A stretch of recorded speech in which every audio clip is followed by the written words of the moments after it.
Start करें class.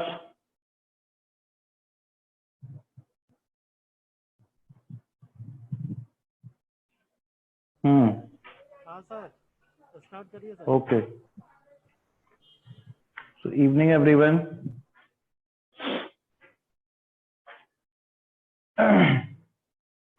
Last class में क्या पढ़ाया था? मैंने सारे जनरल मेथड ऑफ प्रिपरेशन खत्म कर दिए थे, मुझे जहां तक याद आ रहा है ना। ठीक है, so put the heading physical chemistry of aldehyde and ketone. Physical properties of, not physical chemistry, physical properties of aldehyde and ketones. Physical properties of aldehyde and ketones.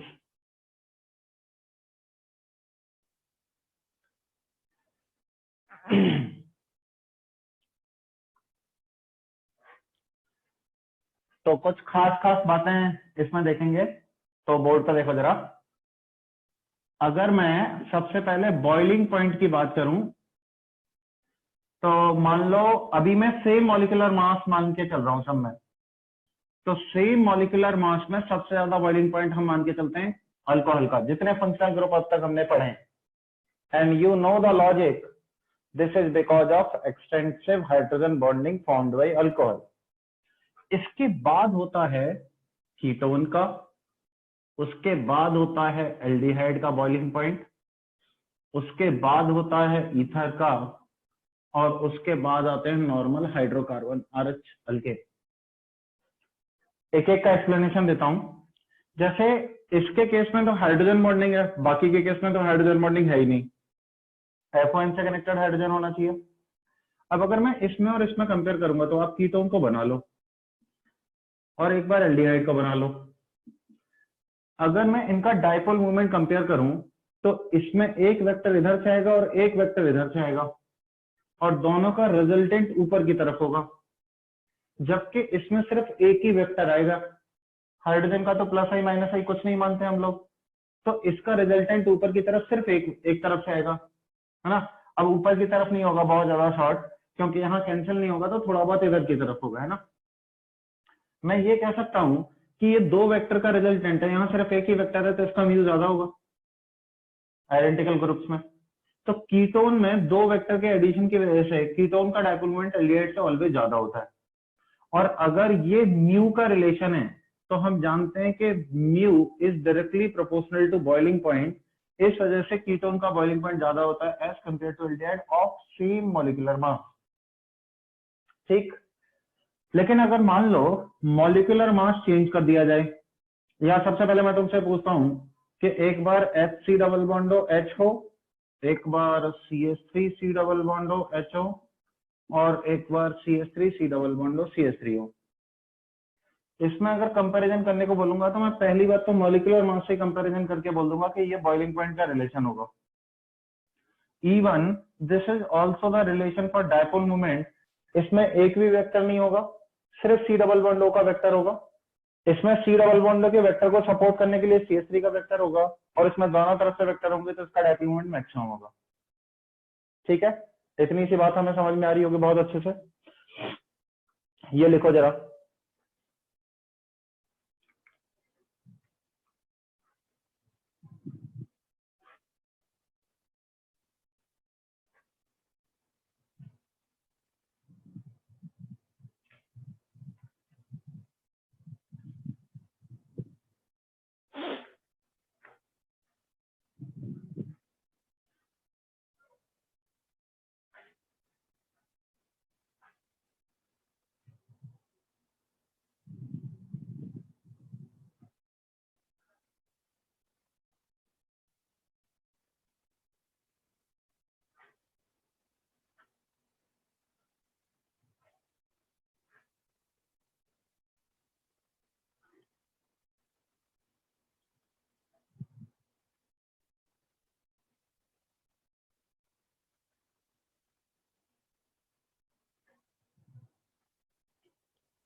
ठीक है, देखा।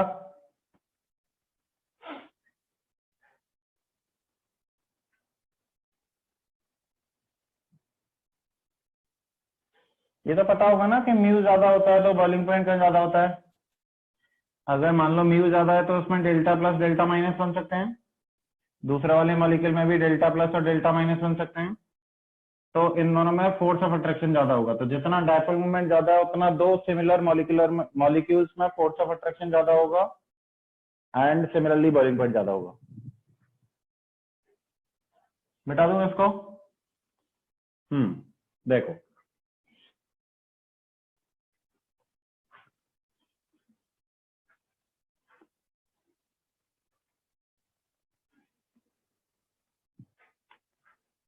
नेक्स्ट पूछा जाता है सॉल्युबिलिटी।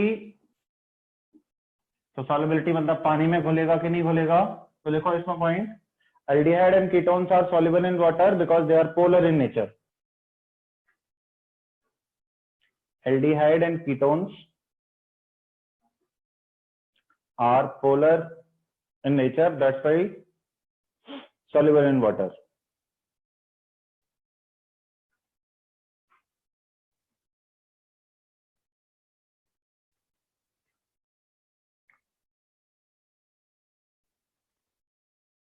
ठीक है, इसमें एक और पॉइंट मेंशन करोगे, they can form hydrogen bonding with water. They can form hydrogen bonding with water.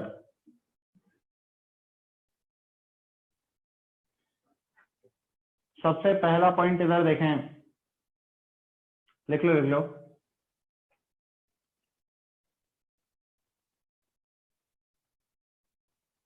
क्या ये पानी के साथ हाइड्रोजन बॉन्डिंग कर सकते हैं। तो आंसर हाँ, पानी के पास हाइड्रोजन होता है इस तरीके से। दूसरा क्वेश्चन, क्या एल्डिहाइड कीटोन खुद के साथ हाइड्रोजन बॉन्डिंग कर सकते हैं। Answer no. क्या एल्डिहाइड खुद के साथ हाइड्रोजन बॉन्डिंग कर सकता है, नहीं। वो H तो कार्बन से कनेक्टेड है ना। एल्डिहाइड कीटोन में कोई भी ऐसा हाइड्रोजन नहीं है जो फ्लोरीन, ऑक्सीजन और नाइट्रोजन से कनेक्टेड हो, तो ये खुद के साथ हाइड्रोजन बॉन्डिंग नहीं कर सकता है, लेकिन पानी के साथ हाइड्रोजन बॉन्डिंग कर सकता है ऑक्सीजन के साथ। तो ये भी इसकी सॉल्युबिलिटी का रीजन होता है कि एल्डिहाइड कीटोन पानी में सॉल्युबल इसलिए होते हैं because they can form hydrogen bond. ये बना लो स्ट्रक्चर।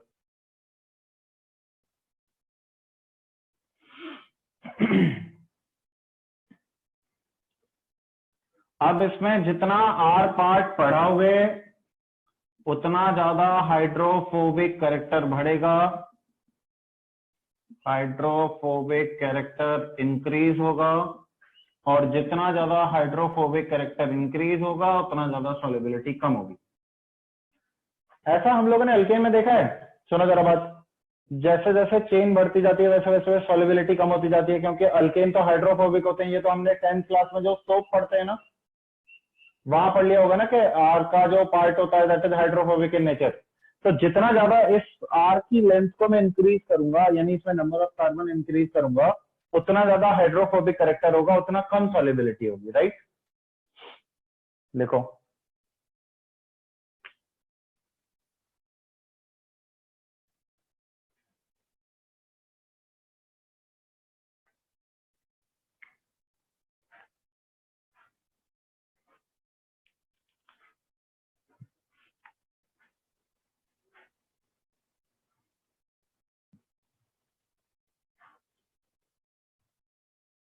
ठीक है,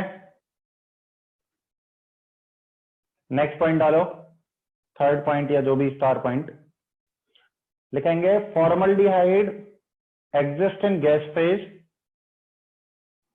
फॉर्मल्डिहाइड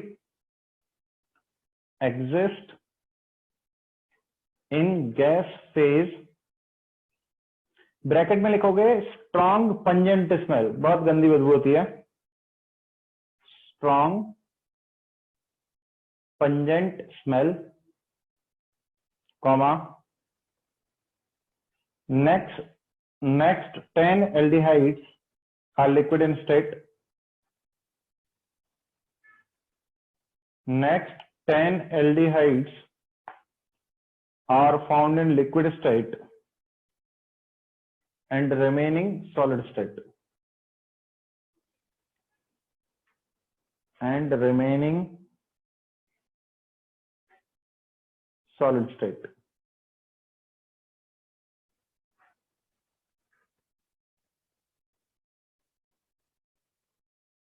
अरे इसमें रिपीट करने वाली क्या बात हो गई? पहला फॉर्मल्डिहाइड गैस में एग्जिस्ट करता है पंजेंट स्मेल, बाकी अगले 10 लिक्विड स्टेट में, बाकी आगे के सारे सॉलिड स्टेट में।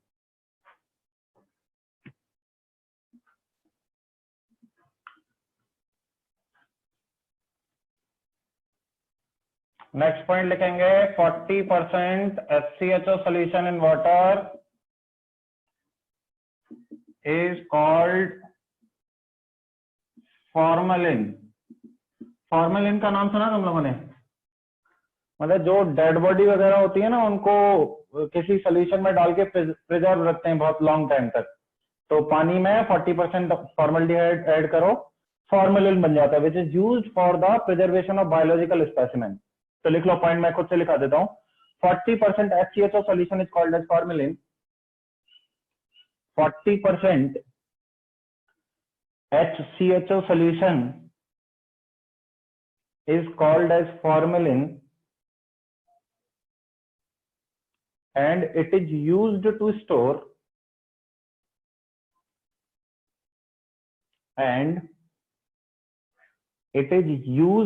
store biological specimen. It is used to store biological specimen. ठीक है?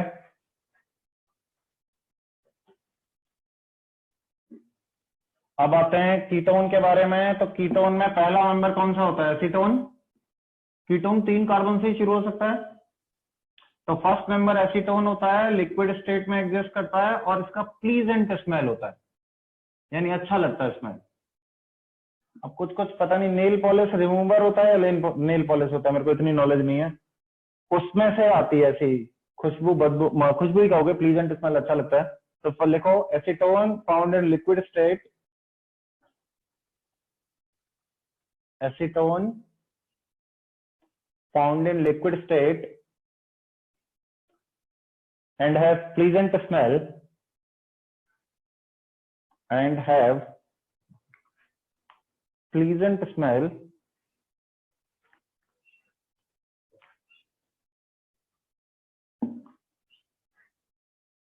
इसी में ऐड करोगे first 7 ketones including acetone are colourless liquid. First 7 ketones including acetone are colorless liquid,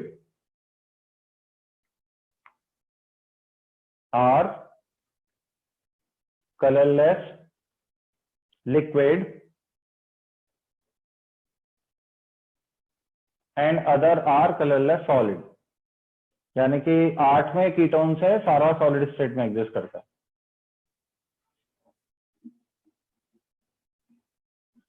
other are colourless solid. ठीक है,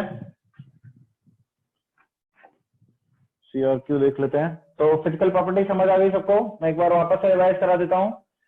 boiling point में सबसे आगे अल्कोहल को रखेंगे, फिर कीटोन को रखना है, फिर एल्डिहाइड को रखना है, फिर ईथर को रखना है, फिर हाइड्रोकार्बन को रखना है।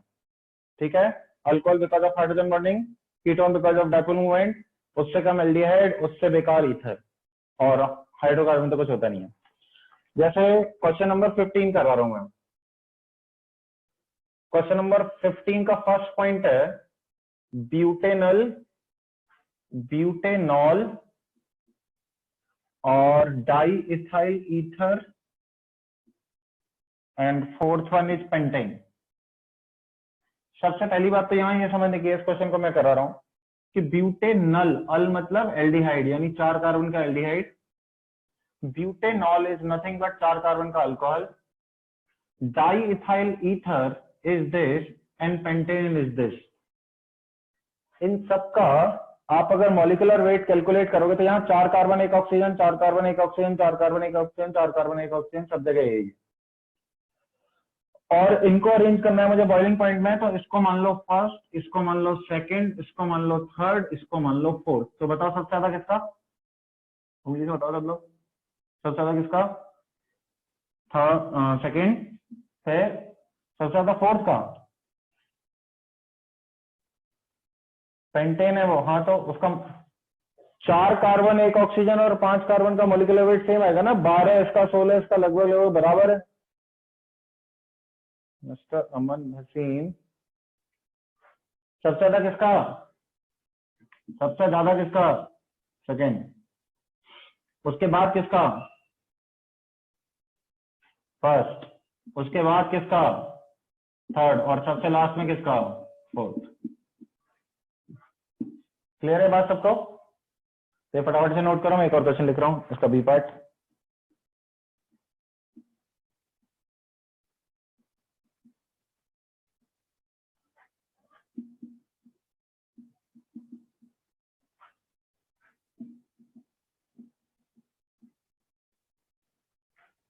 कम तभी बोला जाता है कंपेरेबल मॉलिक्यूलर मास, ये नहीं बोला जाता है कभी भी कि एग्जैक्टली इक्वल मॉलिक्यूलर वेट।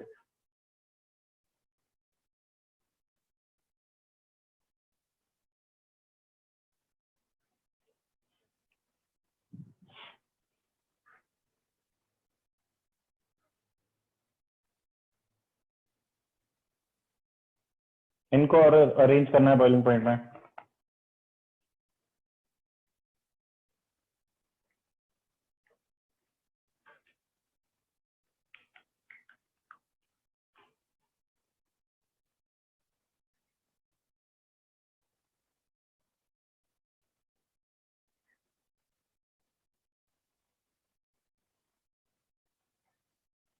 तो इसको भी कर सकते हैं हम लोग 1 2 3 4 मान के। सबसे ज्यादा अल्कोहल, फिर एल्डिहाइड, फिर ईथर और लास्ट में हाइड्रोकार्बन। ठीक,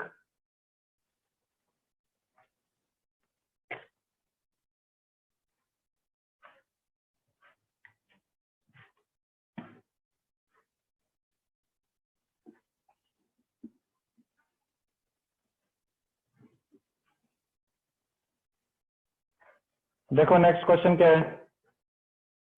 नेक्स्ट क्वेश्चन पूछा है वाई एसिटल्डिहाइड, जो कैसा होता है, and acetone are soluble in water and alcohol ETOH। Why, बताओ क्या आंसर होगा। पहला, they are polar in nature, polar में डिजोल्व होते हैं। दूसरा answer, both can form hydrogen bond with water as well as ethanol, that's why they will be soluble in water and ETOH। लिख लो explanation, लिख लोगे ना सब लोग, लिखो लिखो जल्दी लिखो।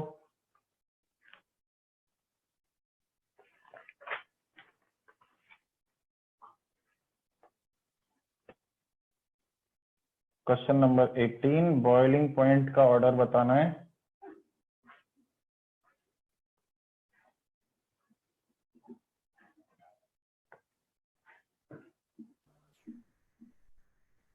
बेटा जिन बच्चों की वीडियो ऑफ है वीडियो ऑन कर लो आप लोग।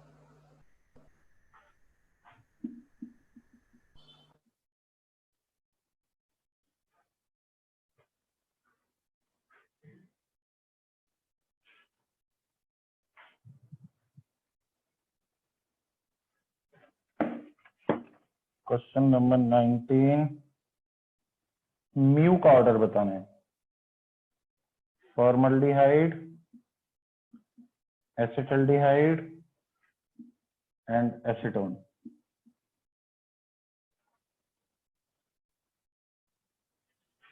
ठीक है, तो ये हमने कर लिया because they are polar in nature. इसमें बॉइलिंग पॉइंट का क्या ऑर्डर होगा, देखो ब्यूटेनॉन, पेंटेनॉन, हेक्सेनॉन, तीनों कीटोन है। इसका मतलब एक एक कार्बन बढ़ाते जा रहे हैं। इसका मतलब मॉलिक्यूलर वेट से देखना है, तो जिसका मॉलिक्यूलर वेट ज्यादा उसका बॉइलिंग पॉइंट ज्यादा। सबसे ज्यादा हेक्सेनॉन, फिर पेंटेनॉन, फिर ब्यूटेनॉन। इसमें म्यू का ऑर्डर मैंने बताया था अभी लिख के, कीटोन के दोनों वेक्टर ऐड हो जाते हैं। इसका एक वेक्टर ऐड होगा, इसमें कोई वेक्टर नहीं होगा, तो डायपिंग मोमेंट का ऑर्डर ऐसा हो जाएगा। क्लियर है सबको? फटाफट से लिखो।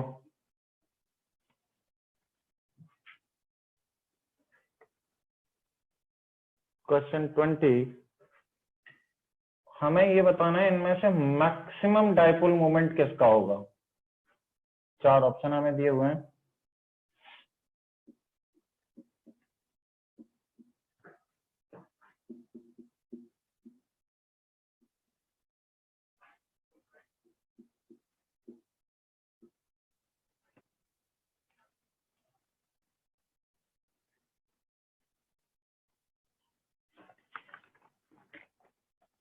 करो कंपेयर, 1 मिनट दे रहे हैं। इसमें तो मैक्सिमम की जगह मेरे को तो तुम लोग ऐसे ऑर्डर में अरेंज करके बता दो, क्वेश्चन पूरा करके दिखाओ तो मजा आएगा।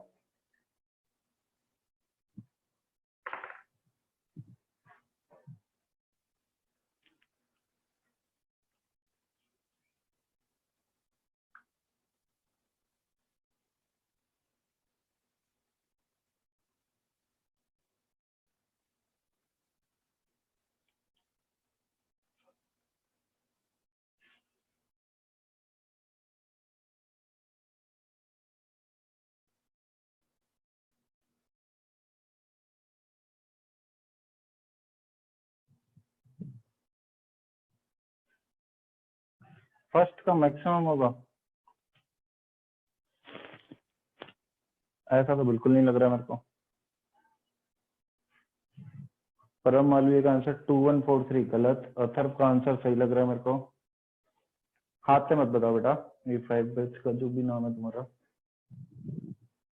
2341 विनीत, बिल्कुल गलत आंसर विनीत।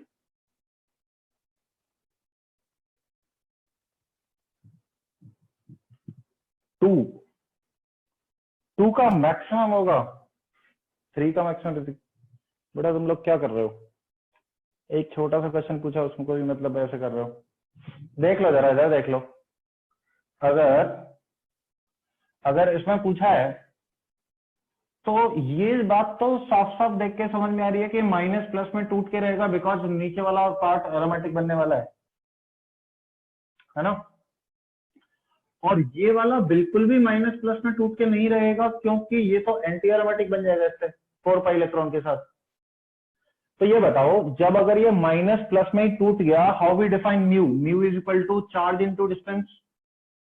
हम dipole moment generally organic chemistry में डेल्टा प्लस और डेल्टा माइनस से देखते हैं, यहां तो पूरा पूरा प्लस माइनस आ गया। डेल्टा प्लस की वैल्यू कितनी होगी? 0.001 coulomb with respect to 1 coulomb. यहां तो सीधे सीधे 1 कूलम चार्ज आ गया।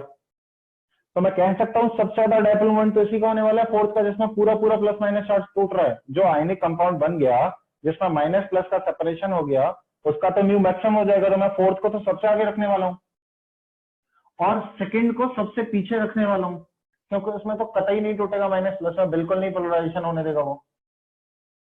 This part is clear. बचे हुए पार्ट को कंपेयर करते हैं। फर्स्ट और थर्ड शक्ल से सेम लग रहे हैं, लेकिन बस यहाँ पे एक बी आर है।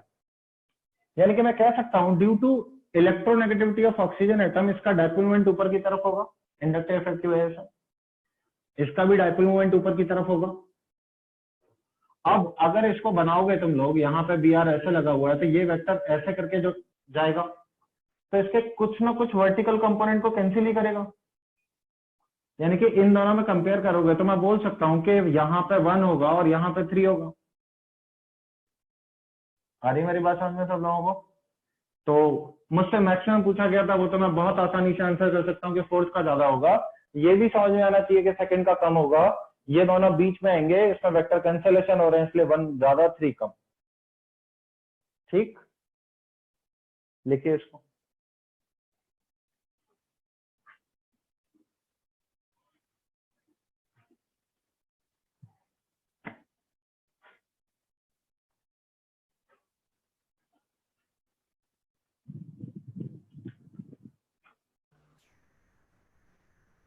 जानवी रावत, अमन उपाध्याय, तरुण, बेटा प्लीज वीडियो ऑन करिए आप लोग। प्रकार अग्रवाल, पार्थ जादौन, सत्यम, आयुष गुप्ता। देखो, 2 का सबसे कम इसलिए हुआ कि अगर मैं इसको माइनस प्लस में तोड़ता हूं तो ये 4 पाई इलेक्ट्रॉन के साथ एंटी एरोमेटिक हो जाएगा ना। इसका मतलब ये एंटी एरोमेटिक बिल्कुल नहीं होना चाहेगा, तो ये माइनस प्लस में टूटेगा नहीं। माइनस प्लस में नहीं टूटेगा तो इसका डाइपोल तो, अब तुम थोड़ा सा भी डेल्टा माइनस डेल्टा प्लस लेके आओगे तो उससे तो अनस्टेबिलिटी बढ़ेगी ना, तो वो भी नहीं लाने देता है, इसलिए सेकंड का सबसे कम।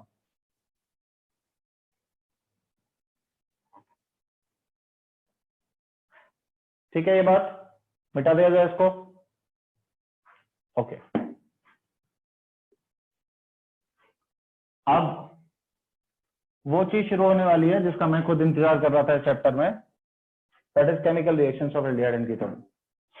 So put the big heading, chemical reaction of aldehyde and ketones.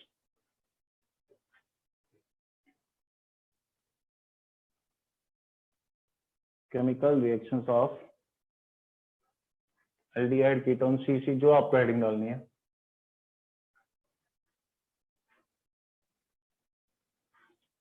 ठीक है, पेन छोड़ो, बोर्ड की तरफ देखो। एल्डिहाइड कीटोन को मैं सिंपली ऐसे रिप्रेजेंट कर सकता हूं, है ना।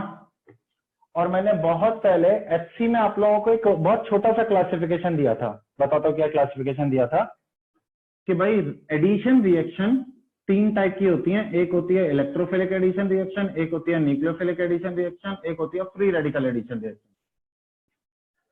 फ्री रेडिकल रिएक्शन देखते ही पहचान में आ जाती है क्योंकि एकमात्र रिएजेंट होता है उसका HBr in presence of peroxide, वो तो हमें पता है कैसे काम करते हैं उसके केस में।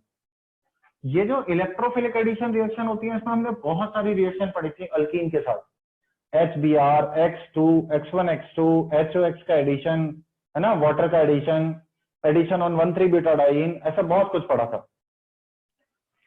तो मैंने क्या बताया था आपको, मैंने ये बताया था कि in general electrophilic addition reaction are shown by the non polar multiple bond and nucleophilic addition reaction are shown by the polar multiple bond, जिसमें एल्डिहाइड कीटोन या फिर CN होता है। आप लोगों ने शायद गौर किया हो, मैंने जब ग्रिग्नार्ड का अटैक कराया था उसमें ऐड करा के रख दिया था बस, है ना। कार्बन पे तो अटैक करता है क्योंकि यहां डेल्टा प्लस चार्ज आ रहा होता है। तो what is this, addition reaction, सिर्फ ऐड हो रहा है। और पहले कौन ऐड हो रहा है, न्यूक्लियोफाइल। जो पहले ऐड होता है उसके हिसाब से नाम होता है। तो मैंने पूरी ऑर्गेनिक के लिए ट्रिक बताई हुई है आप लोगों को कि polar multiple bond nucleophilic addition reaction show करते हैं और non polar multiple bond electrophilic addition reaction show करते हैं, और ये मुझे एक ही रिएजेंट होता है इसलिए समझ में आ जाती है। तो वैसे भी अल्कीन में होती है वो, है ना। ये बात क्लियर है सब लोगों को इतना। यानी कि सबसे पहली चीज अगर इस चैप्टर में किसी को सीखनी है तो वो ये सीखनी है कि aldehyde ketone show nucleophilic addition reaction, ये बात अपने दिमाग में बिठानी है। इसका मतलब इस पूरे चैप्टर में अगर क्वेश्चन दिया जाएगा तो आपके पास न्यूक्लियोफाइल होगा, आपको एल्डिहाइड कीटोन में न्यूक्लियोफिलिक एडिशन रिएक्शन करानी है। दिस इज द बेसिक फंडा ऑफ दिस चैप्टर। अब आ जाते हैं कि न्यूक्लियोफिलिक एडिशन रिएक्शन कैसे होगी। तो मैं यहाँ पे बड़ा सा हेडिंग आप डाल लेना बाद में, न्यूक्लियोफिलिक एडिशन रिएक्शन, यानी कि आपको एल्डिहाइड कीटोन दिया जाएगा और यहाँ पे न्यूक्लियोफाइल डाला जाएगा। डेफिनेटली आपको पता है कि बाद में इलेक्ट्रोफाइल भी डाला जाता है या फिर H+ डाला जाता है ना। जो पहले अटैक करता है उसके हिसाब से नाम होता है। यानी कि अगर मैंने न्यूक्लियोफाइल डाला तो यहाँ पे डेल्टा माइनस होगा और यहाँ पे डेल्टा प्लस होगा। अब देखिए न्यूक्लियोफाइल अगर जाएगा तो इस डेल्टा प्लस कार्बन पर अटैक करने जाएगा, और जब अटैक करेगा तो उसके दोनों इलेक्ट्रॉन ऑक्सीजन को दे देगा। पहले से 2 लोन पेयर थे, एक और आ जाएगा। व्हाट कैन आई से, यहाँ कार्बन न्यूक्लियोफाइल और O- बन जाएगा स्टेप 1 में, और यही स्टेप जनरली स्लो स्टेप होता है, जनरली रेट डिटरमिनिंग स्टेप होता है बहुत सारी रिएक्शन। बाद में इस O- पे इलेक्ट्रोफाइल डाला जाता है जो कि इन जनरल बहुत सारे केसेस में H+ होता है, तो O- के ऊपर H+ प्रोटोनेट हो जाएगा और ये बना लेगा। ठीक, बात करते हैं कि rate of nucleophilic addition reaction, rate of NAR किन चीजों पर डिपेंड करता है। ध्यान से सुनेंगे पूरे कॉन्सेप्ट को। Rate of nucleophilic addition reaction किन चीजों पर डिपेंड करेगा। तो सबसे पहले मैं कहूंगा जितना ज्यादा डेल्टा पॉजिटिव चार्ज इस कार्बन पर होगा उतना ही तेजी से न्यूक्लियोफाइल आके इस पर अटैक करेगा। आ रही है मेरी बात समझ में। तो सबसे पहले delta plus charge on this carbon atom. दूसरा मैं कहूंगा जिसको एक्सप्लेन मैं बताऊंगा कैसे करना है। दूसरा मैं कहूंगा कि मान लो यहां पे मैंने ग्रुप लगाना शुरू कर दिया, मान लो यहां पे R ग्रुप हो, तो जब ये अटैक कर रहा है तो इनका हिंड्रेंस होगा। हाइड्रोजन हाइड्रोजन लगेंगे तो तेजी से अटैक हो जाएगा। एक अल्काइल ग्रुप लगेगा, एक हाइड्रोजन लगेगा तो रेट थोड़ा सा कम हो जाएगा, और दोनों अल्काइल ग्रुप हो जाएंगे तो रेट और डिक्रीज हो जाएगा। तो what I should say, rate of nucleophilic addition reaction depends upon, I should not write proportional, depends on two factor. पहला इलेक्ट्रॉनिक फैक्टर, यानी कहां पे कितना चार्ज है, और दूसरा स्टेरिक हिंड्रेंस। Steric hindrance. ये बात समझ में आ रही है सब लोगों को कि किन दो फैक्टर पे डिपेंड कर रहा है। तो पहले आप इतना सा बेसिक कॉन्सेप्ट नोट डाउन करो, फिर मैं बताऊंगा ये क्या है।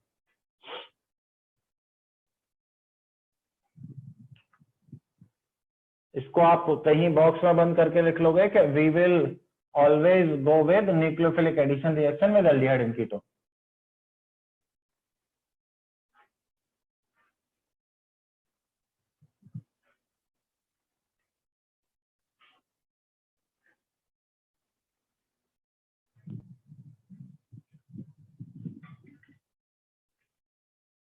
बताता हूँ 11th क्लास के बच्चों ने ऐसी हरकत करने लग गए।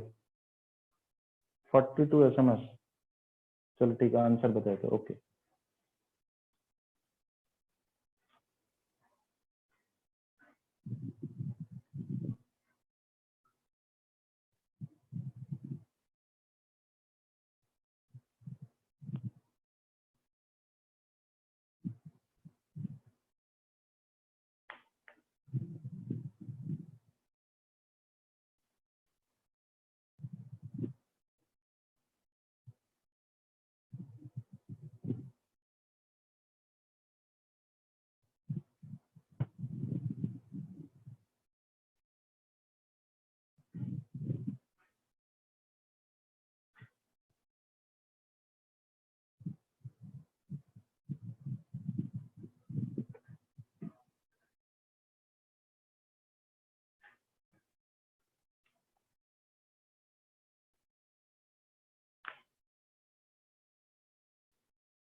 ठीक है, आई होप लिख लिया होगा। मिटा दो।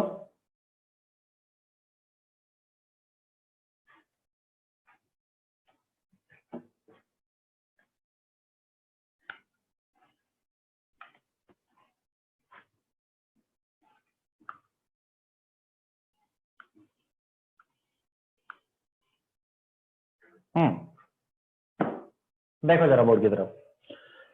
तो इलेक्ट्रॉनिक फैक्टर का मतलब क्या है? इलेक्ट्रॉनिक फैक्टर का मतलब यह है कि जैसे मान लो मैंने कहा कि यहां पे आर ग्रुप लगा दिया जाए, और R group plus I group हो या प्लस एम ग्रुप हो, वो इस आने वाले डेल्टा प्लस चार्ज को तो कम करेगा ना इलेक्ट्रॉन भेज के। और अगर इधर से भी आर ग्रुप लगा हुआ है तो प्लस आई इफेक्ट है, यानी इलेक्ट्रॉन देगा, इस कार्बन के पास इलेक्ट्रॉन्स आएंगे तो डेल्टा प्लस चार्ज में कमी आ जाएगी। डेल्टा प्लस चार्ज में कमी आ जाएगी तो न्यूक्लियोफिलिक एडिशन रिएक्शन का रेट कम हो जाएगा। तो अगर मान लो आपको बहुत सारे मॉलिक्यूल दे रखे हैं और आपको अरेंज करना है कि रेट ऑफ एडिशन रिएक्शन क्या है, तो इन दोनों फैक्टर में से दोनों लगाने हैं आपको। यानी कि मान लो आपको 6-7 मॉलिक्यूल दे रखे हैं, तो पहले निकाल लोगे सारे एल्डिहाइड, बाद में रखोगे कीटोन। क्यों? स्टेरिक फैक्टर की वजह से। अब सारे एल्डिहाइड में देख लोगे कहां कहां पे इलेक्ट्रॉनिक, मतलब कहां कहां पे डेल्टा प्लस चार्ज का वैल्यू कितना है। अरे मेरी बात समझ में? जैसे मैं तुम्हें एक क्वेश्चन करके दिखाता हूँ। यहाँ पे मान लो एक हो HCHO, एक हो CH3CHO, एक हो CH3C डबल बॉन्ड हो CH3, एक हो PFCHO, PFC डबल बॉन्ड हो Me and PFC double bond हो PH। ये IIT 2004 का क्वेश्चन है एक्चुअली में। उसने पूछा था arrange them in increasing order of reactivity towards nucleophilic addition reaction. तो मैंने आपको क्या बताया है, ड्यू टू स्टेरिक हिंड्रेंस आप सारे एल्डिहाइड को पहले कर लो, यानी कि फॉर्मल्डिहाइड, एसिटल्डिहाइड और यहाँ पे बेंजल्डिहाइड। इनका रेट ज्यादा होगा सारे कीटोन से। कीटोन कौन कौन से हैं? CH3C double bond CH3, PFC double bond Me और PFC डबल बॉन्ड PH। अब देखो जरा, इसको अगर मैं बनाता हूं, है ना, अब चलो मैं वापस बना देता हूं, देखो, और यहाँ पे PFC डबल बॉन्ड H। यहाँ पे तो कोई इफेक्ट नहीं है, यहाँ पे प्लस आई इफेक्ट है जो कि रेट को कम करेगा, और यहाँ पे इस बेंजीन का प्लस एम इफेक्ट है ना जो रेट को कम करेगा। अरे मेरी बात समझ में? CHO कैसा इफेक्ट दिखाता है? -M। तो बेंजीन कैसा दिखाएगा? +M। तो प्लस एम इफेक्ट से डेल्टा प्लस को कम करेगा ना, तो यहाँ पर प्लस आई इफेक्ट से कम कर रहा है, पीएच के यहाँ से प्लस एम इफेक्ट से कम हो रहा है। अगर मैं इसको अरेंज करूं तो CH3 दो प्लस आई इफेक्ट दिखाएगा, ध्यान से देखो, एक पीएच प्लस एम इफेक्ट दिखाएगा, दूसरा वाला Me प्लस आई दिखाएगा, और यहां पे ये दोनों प्लस एम इफेक्ट दिखाएंगे। तो ये बताओ सबसे ज्यादा डेल्टा पॉजिटिव चार्ज कहां पे मिलेगा? इसमें ना, क्योंकि दो प्लस आई से कम हुआ होगा और दोनों प्लस एम से बहुत ज्यादा कम हो गया होगा, तो सबसे कम रेट ऑफ रिएक्शन कहां होगी? PHCOPH में। यानी कि इन तीनों को इलेक्ट्रॉनिक फैक्टर पे अरेंज करूं तो इसके बाद मुझे लिखना चाहिए एसीटोन, उसके बाद मुझे लिखना चाहिए PFCOMe, और सबसे लास्ट में मुझे लिखना चाहिए PFC डबल बॉन्ड PH। ये कितने बच्चों को क्लियर है? हाथ उठाओ जरा, ये बात क्लियर है सबको? मैं ये बता रहा हूं कि पहले सारे एल्डिहाइड, अब उनमें डेल्टा प्लस की इंटेंसिटी देखनी है। यहां कोई आई इफेक्ट नहीं है, यहां एक प्लस आई है, तो प्लस आई से डेल्टा प्लस की इंटेंसिटी कम होगी। यहां पे एक प्लस एम है तो डेल्टा प्लस की इंटेंसिटी और कम हो जाएगी। अब कीटोन में, कीटोन सारे पीछे क्यों है? बिकॉज ऑफ स्टेरिक फैक्टर, क्योंकि हिंड्रेंस ज्यादा है। अब यहां दो प्लस आई है, यहां दो, एक प्लस एम और एक प्लस आई, और यहां दोनों प्लस एम से डेल्टा प्लस की इंटेंसिटी कम होगी, तो सबसे लास्ट में ये चला जाएगा। अरे भाई क्लियर है या नहीं है? क्लियर है सब बच्चों को किस तरीके से अरेंज करना है? तो लिखो इसको, हाउ कैन वी जज the electronic factor and hindrance factor.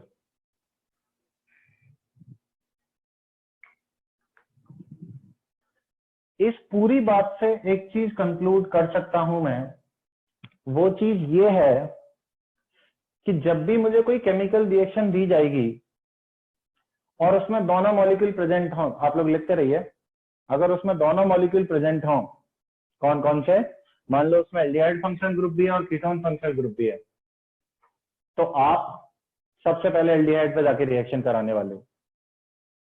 अच्छा मैं एक और बात बताता हूं, मैंने अभी कुछ दिन पहले वो बताया था R2CD वाला केस, जिसमें मैंने एल्डिहाइड के बाद कीटोन रखा था, कहा था एल्डिहाइड में पहले रिएक्शन होती है।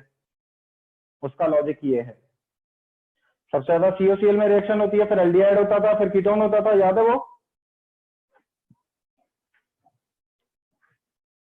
मिस्टर परम याद है या नहीं है? तो तुम्हारी गर्दन क्यों नहीं हिल रही है?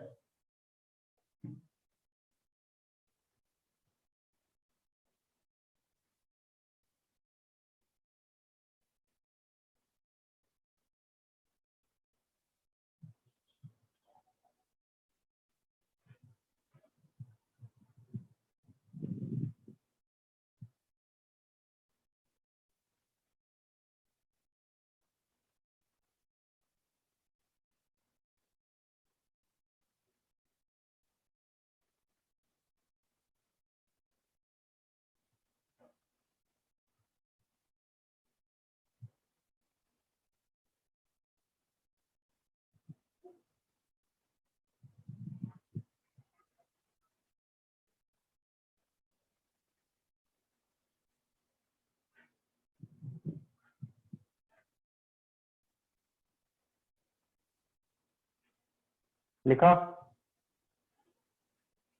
तो लिखते बहुत स्लो यार तुम लोग।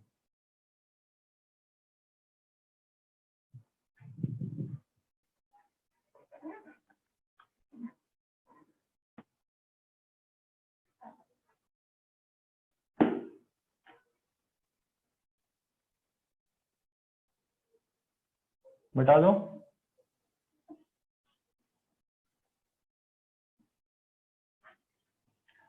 थोड़ा सा और बात करते हैं कि जब अल्डिहाइड कीटोन पर अटैक होता है तो स्टीरियोकेमिस्ट्री कैसे वेरी करती है। कई बार क्वेश्चन पूछा जाता है कितने प्रोडक्ट्स बनेंगे, उस टाइप के क्वेश्चन को कैसे आंसर करेंगे। तो देखो, मान लो मेरे पास अल्डिहाइड कीटोन कुछ भी है ना, तो इसका कार्बन का हाइब्रिडाइजेशन क्या है, sp2, यानी तीनों में बॉन्ड एंगल कितना होगा, 120 डिग्री, जिसको मैं बोल सकता हूं ये ट्राइगोनल प्लेनर होगा। अब मैंने कोई भी न्यूक्लियोफाइल डाला, NU माइनस, यहां डेल्टा प्लस है, यहां डेल्टा माइनस है, तो जितना ही ऊपर से अटैक कर सकता है उतना ही नीचे से अटैक कर सकता है ना। तो इसको बोल दो AB। मान लो ऊपर से अटैक कर रहा है तो A नीचे, B नीचे और O माइनस नीचे। और मान लो नीचे से अटैक कर रहा है तो जो टेट्राहेड्रल बनने वाला है वो ऊपर पर पहुंच जाएगा, A B और O माइनस। क्या मैं बोल सकता हूँ ये एक दूसरे के एनांशियोमर होंगे? ठीक, तो रेशनल मिक्सचर का फॉर्मेशन हो जाएगा। लेकिन ये मत समझना कि ऑलवेज एनांशियोमर बनेंगे। क्यों मत समझना? जैसे मान लो मैंने कह दिया मेरे पास R1 group, C double bond O, और ऐसे करके और कहीं R2 ग्रुप, ऐसे दो कीटोन है और मैंने न्यूक्लियोफाइल दे दिया। Try to understand the situation. तो ये भी ट्राइगोनल प्लेनर, ये भी ट्राइगोनल प्लेनर। एक बार जब अटैक होगा तो दोनों न्यूक्लियोफाइल का सामने से अटैक मान लो, तो मैं कह सकता हूं दोनों RR बनेंगे। मान लो सामने वाला अटैक RR प्रोड्यूस कर रहा है, एक बार दोनों का पीछे से मान लो तो SS बनेंगे। एक बार एक का आगे से, एक का पीछे से, अगली बार इसका पीछे से, इसका आगे से। तो इसके केस में तो 4 प्रोडक्ट्स बन जाएंगे ना, mixture of 4 products. Are you getting this point? और मान लो मैंने बोल दिया कि सपोज करो मेरे कंपाउंड में ऑलरेडी एक कायरल सेंटर है जिसका स्टीरियो सेंटर फिक्स है R, और यहाँ पे मैंने कीटोन लगा के बोल दिया R', तो इस पर तो ऊपर नीचे से अटैक होगा और ये फिक्स रहेगा।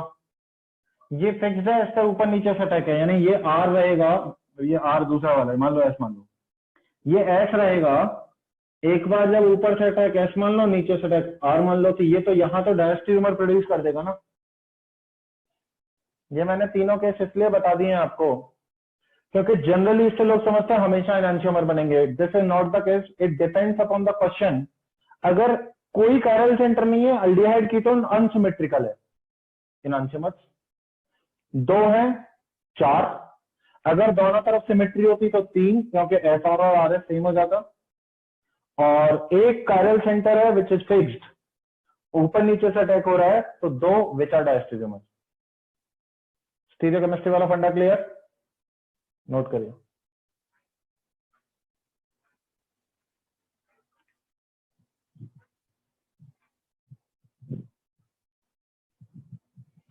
लास्ट वाले में इसका, इसमें कायरल सेंटर है जिसका कॉन्फ़िगरेशन एस फिक्स है, और इसमें ऊपर नीचे से यहां अटैक हो रहा है, तो जिसका फिक्स्ड है वो तो एस ही रहेगा ना। और ये एक बार ऊपर से एस, नीचे से आर। क्या आर्यन, तो ऐसा करोगे?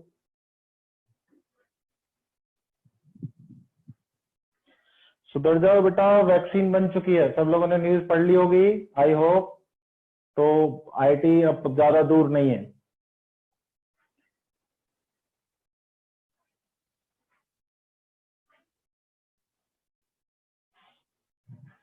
से thanks to chemistry, especially organic chemistry.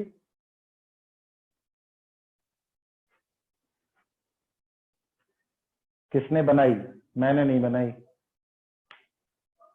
फालतू क्वेश्चन छोड़ के नोट कर लो चुपचाप, मुझे पता थी इसलिए मैं बता नहीं रहा था ये सब।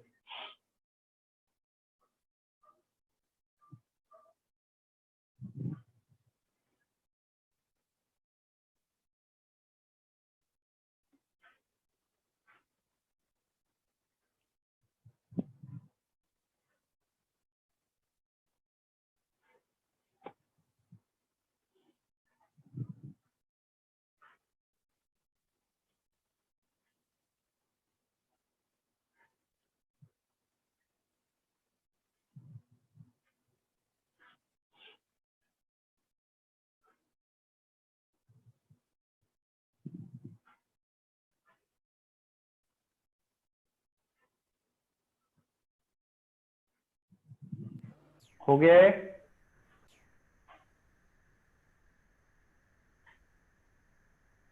मिटा दूं उसको?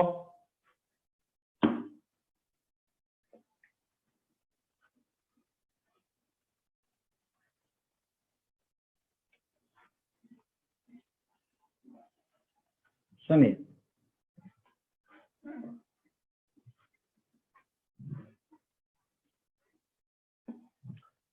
तो स्टार्ट कर रहे हैं हम first reaction.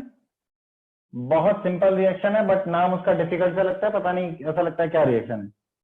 That is cyanohydrin formation. So put the first reaction heading cyanohydrin formation. 1 minute board पे देख लोगे, काम खत्म हो जाएगा। अल्डिहाइड कीटोन होगा, इसमें या तो HCN डाला रहता है या फिर ऐसे लिखा रहता है KCN in presence of H+ डाल रखा होगा, राइट। तो कुल मिला के बात यह है कि KCN में K+ और CN- होगा, which is nucleophile CN-। We know this point कि न्यूक्लियोफिलिक एडिशन रिएक्शन होती है, तो इसको ओपन करा दूंगा। वो ऊपर नीचे वाला फंडा तब तक नहीं करूंगा जब तक मेरे से पूछा नहीं जाए क्वेश्चन में कि एनांशिमर आइडेंटिकल यानी क्या बनाना है। तो अटैक करेगा, ओपन कराऊंगा, यहाँ पे आ जाएगा CN, यहाँ पे आएगा O-, और बाद में इस पर H+ दे रखा होगा, इस पर जाके OH लग जाएगा। अब एक कार्बन पे OH भी है, उसी कार्बन पे CN है। CN को साइनो बोलते हैं, OH को हाइड्रिन बोलते हैं, बन गया साइनोहाइड्रिन। इसी का नाम होता है cyanohydrin. Cyanohydrin is the class of compound in which there exists CN and OH at a single carbon atom. ठीक, रिएक्शन खत्म, नोट इट डाउन।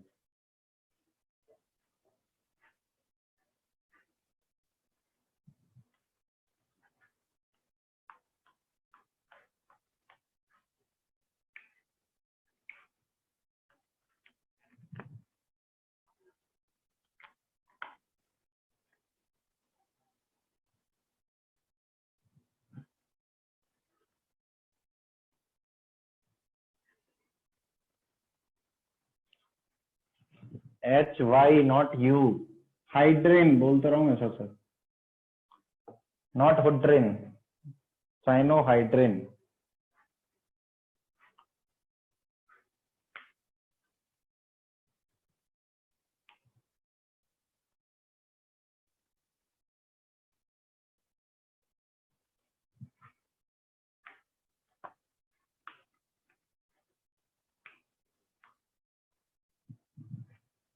ठीक,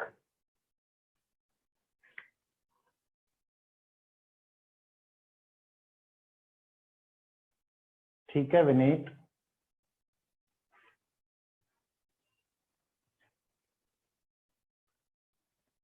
हटा दो उसको। सुनो, सेकंड रिएक्शन।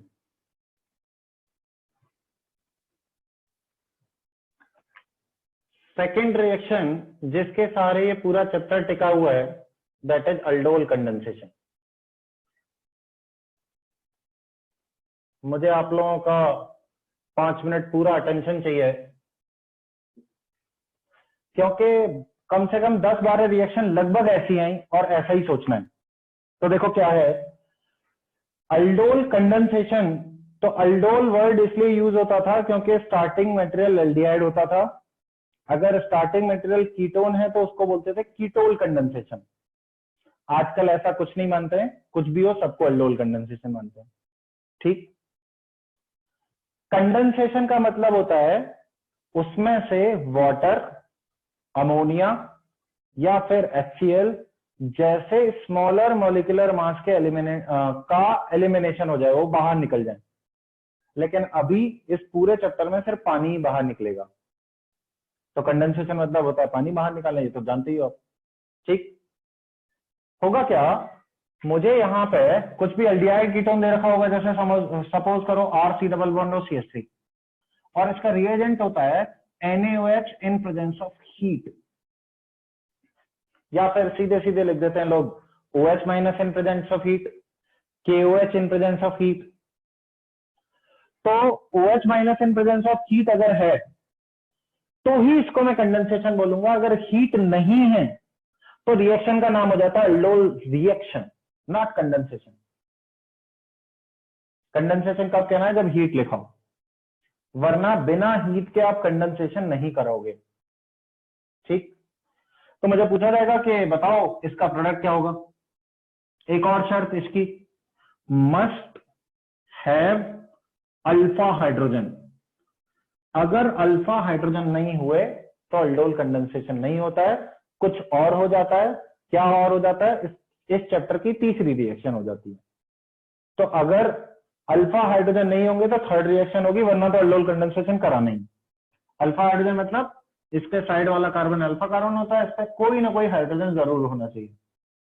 ठीक है, इतनी बात समझ में आ गई मुझे। तो मैं क्या बोलूंगा, मैंने जितना पढ़ा है OH माइनस अटैक करेगा, ओपन कर देगा, इतना तो जानते ही हम। क्या बन जाएगा, O minus CH3 OH, solution से H प्लस आ जाएगा। इसमें से पानी बाहर निकल जाता है और वापस ये बन जाएगा। अब IIT की सबसे फेवरेट रिएक्शन, ऐसा तो होगा नहीं। तो मैं तुम्हें ये बताना चाहता हूं कि ऐसा हमें सोचना चाहिए था, लेकिन इससे कोई प्रोडक्ट नहीं बन रहा, यानी हो रहा होगा अगर बीकर में तो इसका कोई सेंस नहीं है। ठीक है, हमने सबसे पहले OH माइनस को एज ए न्यूक्लियोफाइल की तरह माना था और यहां पे अटैक करा के ऐसा प्रोडक्ट बनाने की कोशिश की थी, लेकिन उससे कोई मतलब नहीं है, वो वापस से रिएक्टेंट दे दे रहे। तो फिर मेरे दिमाग में आएगा कि ये जो OH माइनस है can act as a base, और बेस का काम होता है एसिडिक हाइड्रोजन बाहर निकालना। अल्डिहाइड कीटोन का जो अल्फा कार्बन होता है उससे लगे हुए हाइड्रोजन सारे एसिडिक होते हैं, वहां से सबसे पहले बेस H प्लस बाहर निकाल के अनाइन बना लेता है। Question number 1, sir aldehyde ketone के अल्फा कार्बन पर लगा हुआ हाइड्रोजन एसिडिक क्यों होता है? आंसर, क्योंकि H प्लस बाहर निकलने के बाद जो अनाइन बनता है वो रेजोनेंस स्टेबलाइज्ड होता है, और वो रेजोनेंस भी -M यानी कीटोन के -M से हो रही है, जो कि काफी स्ट्रॉन्गर होता है। अच्छा, तो सर इससे बढ़िया वाले जो -M वाले होंगे वहां से भी H प्लस बाहर निकल सकता है? जी हाँ, यही तो सीखना है इस चैप्टर में। यानी कि इधर मैं एस्टर लगा दूं, यानी कि इधर मैं CN लगा दूं, इधर मैं NO2 लगा दूं, वहां से आप H प्लस बाहर निकाल के उनके साइड में अनाइन बना सकते हो, because that is stabilised by the -M effect. ठीक है, ये मेरे को दिखाई दे गया। अब अगर इस कार्बन पे नेगेटिव चार्ज आ गया, अब मुझे ये दिख रहा है ये तो बहुत अच्छा न्यूक्लियोफाइल है, क्योंकि कार्बन का माइनस होना तो बेटर न्यूक्लियोफाइल होता है, तुरंत इलेक्ट्रॉन देना चाहेगा। तो ये अपने ही दूसरे मॉलिक्यूल पे न्यूक्लियोफिलिक एडिशन रिएक्शन करने चला आता है। क्या होगा, ध्यान से देखो, यहां इस कार्बन पे अटैक हो रहा है, तो मैंने R और CH3 लिख दिए। इस कार्बन पे अटैक हुआ है तो O माइनस आएगा। देखना ध्यान से, किसने अटैक किया, CH2 ने, तो यहां CH2 लिख दूं। और उससे कनेक्टेड कौन है, C डबल बॉन्ड, और उससे कनेक्टेड कौन है, R। आपको पता है वाटर यानी कि जो सोल्यूशन होगा उससे H प्लस आएगा और ये बना लेगा ऐसा। अभी मुझे कहीं पे भी हीट की आवश्यकता नहीं हुई है, this is the product of aldol reaction. और अगर हीट कर रखा हो तो आपको क्या करना है, जो कार्बन अटैक करने आया था उसका H, और जो OH बना है उसका OH तो एक ही बना होगा, उसको मिला के हमेशा पानी बाहर निकाल देना है। ये ट्रिक ऑलवेज काम आएगी। पानी बाहर निकालोगे तो कार्बन CH3, इन दोनों के बीच में डबल बॉन्ड, ये C डबल बॉन्ड और ये R ग्रुप ऐसा बन जाएगा। आओ इस पर थोड़ा सा डिटेल में चर्चा करते हैं। सोल्यूशन में OH माइनस था, हीटेड है, OH minus heat, we are talking about elimination of water.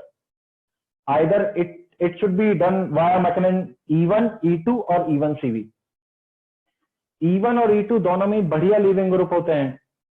E1 CV की पहचान थी कि उसमें खराब लीविंग ग्रुप होना चाहिए, और OH तो बहुत बेकार लीविंग ग्रुप होता है। OH तो लीविंग ग्रुप होता ही नहीं है, तुमने ऐसा पढ़ा आज तक।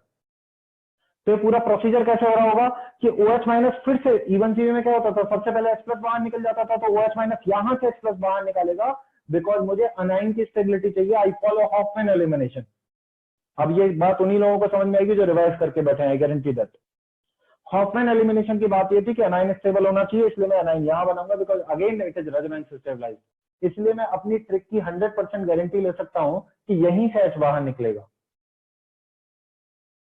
दूसरी चीज, जैसे ही एनाइन बनेगा वो इस पर अटैक करके इस पुअर लिविंग को बाहर निकाल देगा, इसलिए हीट किया जाता है और फाइनली एलिमिनेशन हो जाएगा।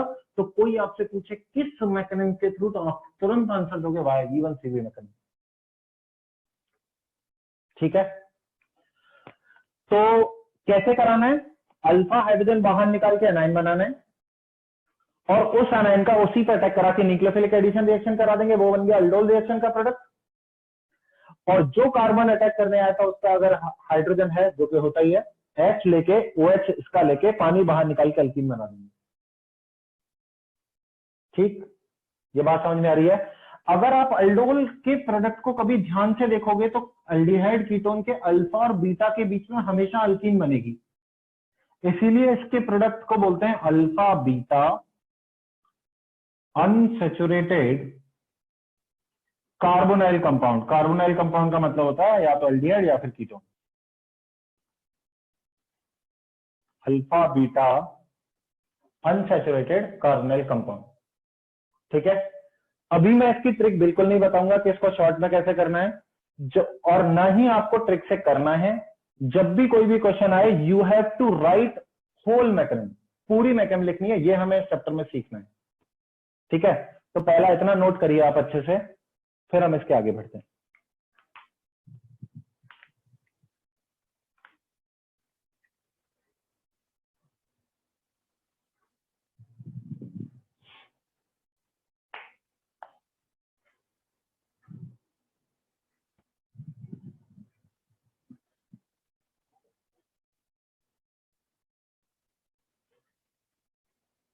रिएक्शन अगर ध्यान से दिख रही हो तो अगर इस पर एक अल्फा एच हुआ तो सिर्फ अल्डोल रिएक्शन हो पाएगी, कंडेंसेशन नहीं हो पाएगा। कंडेंसेशन होने के लिए मिनिमम 2 अल्फा हाइड्रोजन होने चाहिए इस कार्बन पे, क्योंकि पहला यहां निकलता है, दूसरा यहां निकलता है। तो for aldol condensation it must have 2 alpha hydrogen, and for aldol reaction it can have only 1 alpha hydrogen.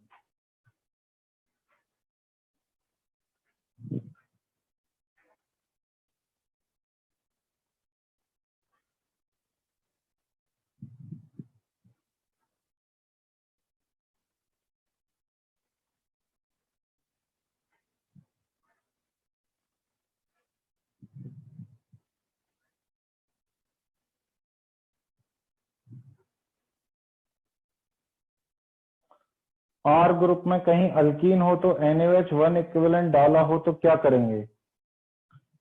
Are group में कहीं अल्कीन हो तो अल्कीन तो NaOH के साथ बिल्कुल रिएक्शन नहीं करता है, यही करेंगे जो करा है।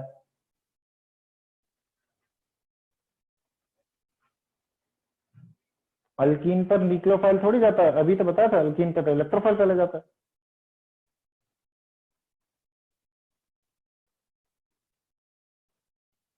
कहाँ है लड़का?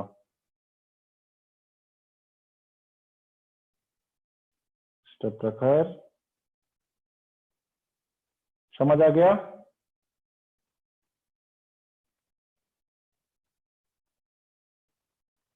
ओके,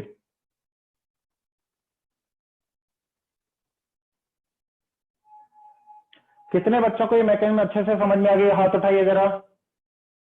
समझ आ गई ना सबको क्या क्या करना है? ठीक है, लिखिए इसको।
तो आप लोग अलग से 2 पॉइंट जरूर मेंशन करेंगे, हिंदी में कर लो, इंग्लिश में कर लो, उर्दू में कर लो, मुझे कोई फर्क नहीं पड़ता है। Point 1, for aldol condensation it must have 2 alpha hydrogen, for aldol reaction it must have 1 alpha hydrogen.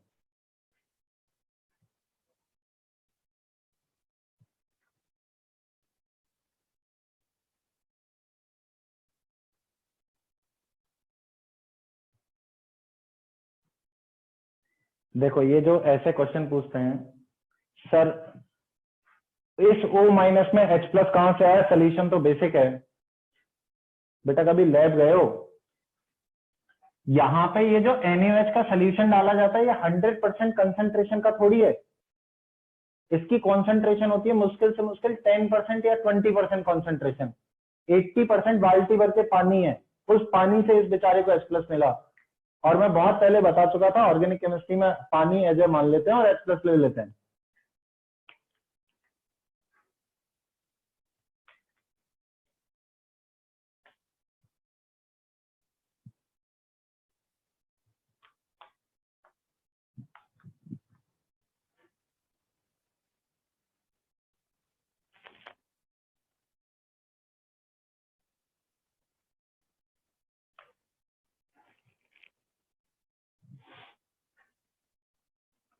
हो गया सबका? जो लिख रहे हैं जल्दी रेज हैंड करो।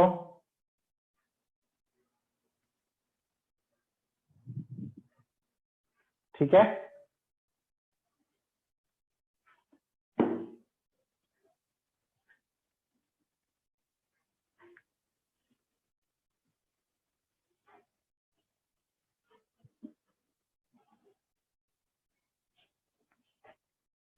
क्वेश्चन 1, बहुत सारे क्वेश्चन करेंगे हम इस पर।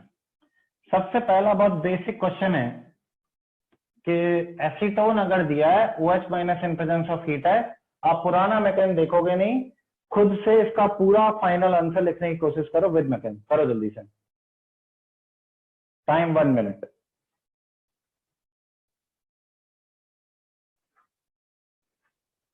लिख पा रहे हो? बहुत अच्छी बात है।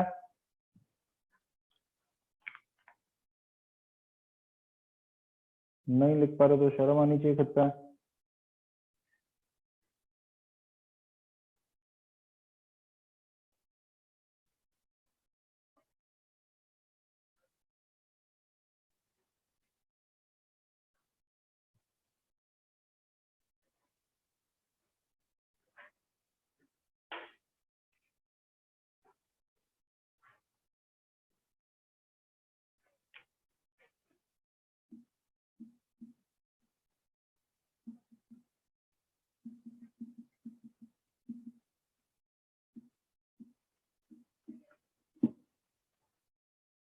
यही आंसर आ रहा है सबका?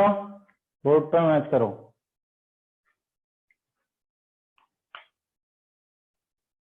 जिनका आंसर आ जाए वो रेज करो फटाफट से।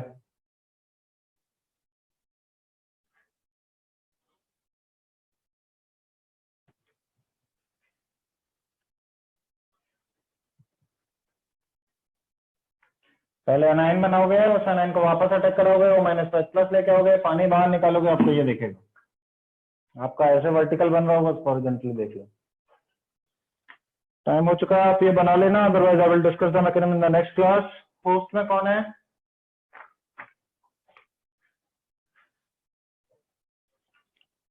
होस्ट,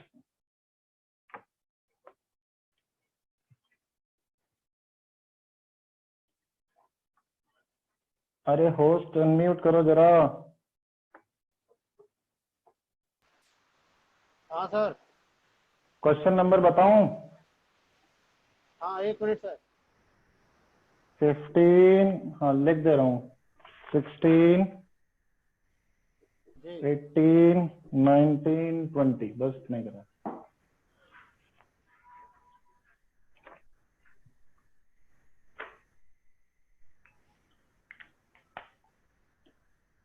ये मैकेनिज्म रिवाइज करके आओगे, बस जितना मैकेनिज्म मैंने पढ़ाया लास्ट 10 मिनट का, ये रिवाइज करके आओगे नेक्स्ट क्लास में। चलिए, थैंक यू एवरीवन।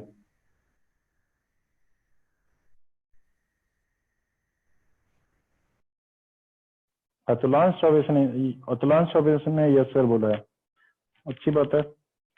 तुम थे क्लास में?